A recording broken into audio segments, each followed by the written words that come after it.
عبداللہ ابن حفیف مولا کا صحابی وہ کہتا ہے کہ مولا جب سے یہ رمضان شروع ہوا ہے تیری تقریروں سے ڈر لگ رہا ہے۔ مولا سے ہم نے پوچھا مولا یہ غضب کرنا کیوں چھوڑ دیا؟ آپ نے فرمایا اب یہ داڑھی خون سے غضب ہوگی۔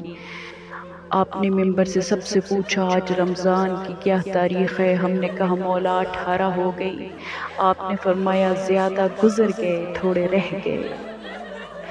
مولا امام حسن کو وصیتیں لکھوائیں۔ ہم نے مولا سے یہ عہد کیا کہ آپ کی جان کو خطرہ ہو اور ہم پر آرام حرام ہے، مولا آپ گھر میں رہیں ہم پہرہ دیں گے، مولا آپ مسجد میں رہیں ہم پہرہ دیں گے۔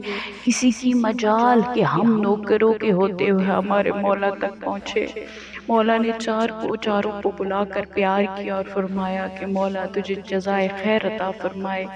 تم اپنے امام سے غافل نہیں ہو، تم اپنے امام سے پیار کیا، لیکن میرا یہ حکم ہے گھر چلے جاؤ، مجھے خدا پہ چھوڑو۔ جب حکم کا لفظ آیا حذیفہ کہتے ہمارا قدر کانپنے لگ پڑا، ہم سمجھ گئے اب رکنا حرام ہے کیونکہ علی نے حکم دیا ہے۔